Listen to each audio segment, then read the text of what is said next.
So I had the opportunity to come out here to Japan to test out the brand new Lumix S9. And to be honest with you guys, this camera is not made for photographers, but for some reason, I can't help but love to shoot photos with it. It has a lot of amazing qualities that make it kind of special, and I think you guys will appreciate that.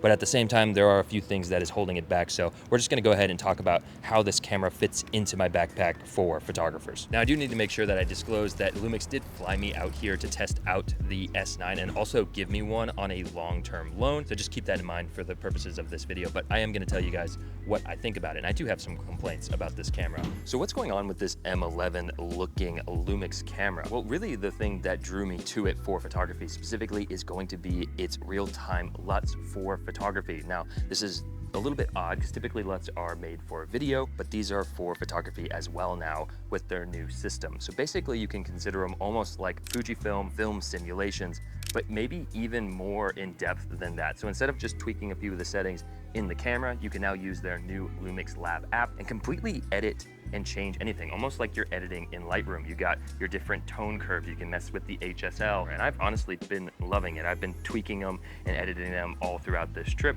as well as getting some shared to me from my friends. This new system just makes photography fun. It's the same reason why we loved shooting with Fujifilm, but now it can be applied to Lumix. And honestly, they look fantastic. I'm kind of blown away with the images that I'm able to pull out of this straight from a JPEG. I actually can't even mess with the RAWs yet because this camera's not released.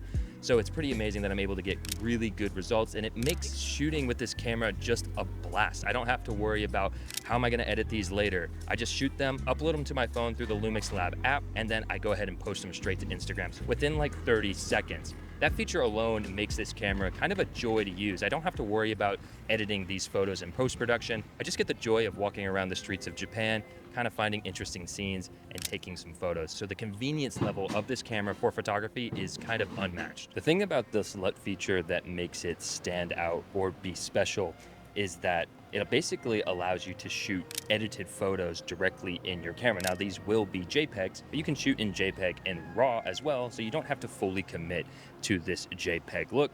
Although, honestly, that's mostly all I've been doing because I've been so happy with the JPEGs I'm able to get out of them. And that's mainly because I'm able to dive super deep into the app and be able to edit the photos exactly how I want them to look once I shoot a base photo, let's say in Vlog, and edit from there. Once you're done editing a photo in the app, you can just save it as a LUT, name it whatever you want, and then transfer it directly into the camera. This feature is truly easy to use, although at first it was a bit confusing, so hopefully this video helps you to figure out how all that works. If you don't want to do that at all, you can also go into the creator page and download any of the creator LUTs that they have in there. Additionally, I'll have the LUTs that I've created while I've been here in Japan, so if you liked any of the photos that you've seen, I'll make sure to have that linked down below in the description. So more or less, this has been my setup since I've gotten to Japan. I have the S9 with the 35mm 1.8 prime from Lumix. For me, this is like my favorite street photography setup. And honestly, it worked really well. I was looking for scenes similar to this, all these alleyways with long lines of sights with some sort of a subject down the way. And honestly, I feel like I got some amazing shots. Now, one thing that added to that is that I was shooting in this X-Pan mode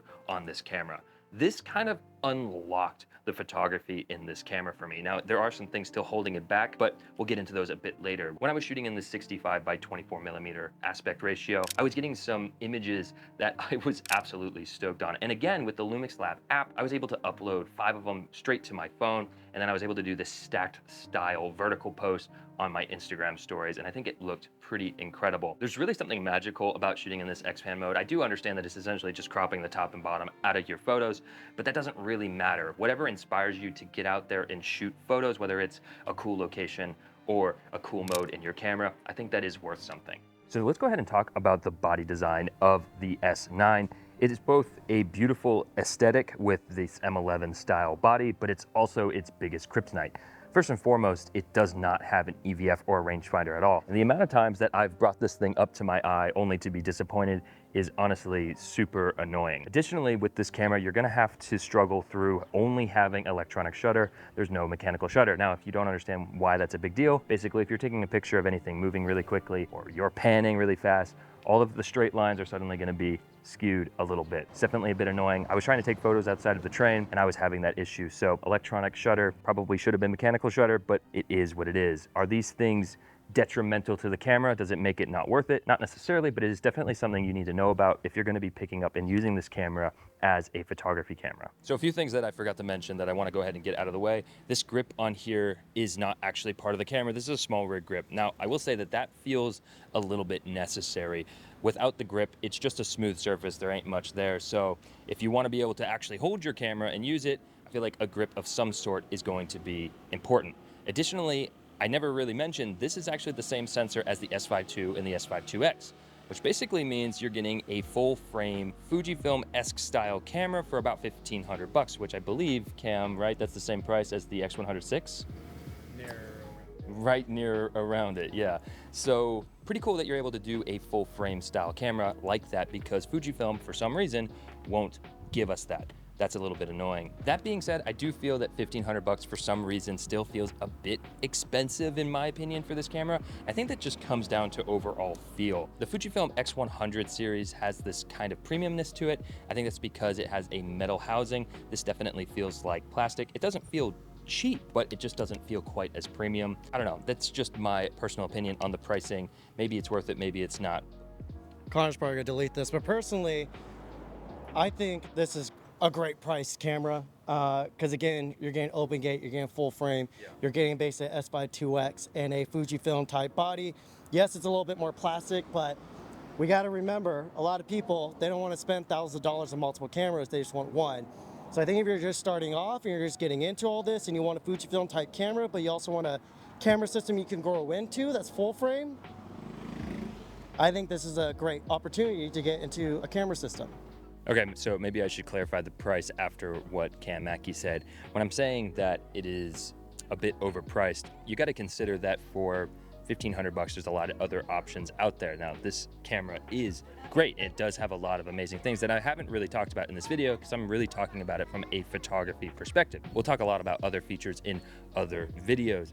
But one thing that you have to consider with this camera is that it's $1,500 compared to even its own competitor that is the Lumix S9 Mark II, which I believe you can get for $17.99, especially when it goes on sale. So when I'm saying that it feels a bit expensive and I want it to be closer to that $12.99 mark, I think that's kind of more what I'm meaning is that it's pretty dang close to an upgrade that does have an EVF, it does have a mechanical shutter and other things like that. I don't know, it's definitely an interesting price point that you're having to combat with, but then again, it's a small compact camera that's really a lot of fun to use and it's full frame. You really can't find that for $1,500 as well, so take it for what it's worth.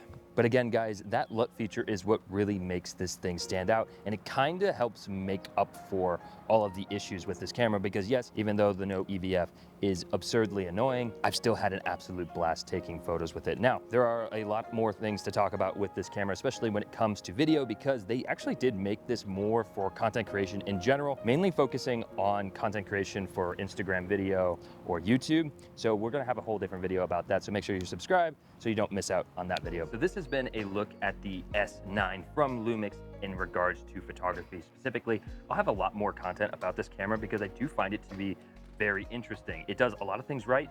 It does some things that I personally think are wrong. So let me know down in the comments what kind of videos that you're going to be looking for when it comes to the S9. I'll definitely be making some about the video capabilities because that is a whole other beast when it comes to this camera. Anyways, guys, I hope that you all have a fantastic week and I will see you all in the next one. Take it easy, guys.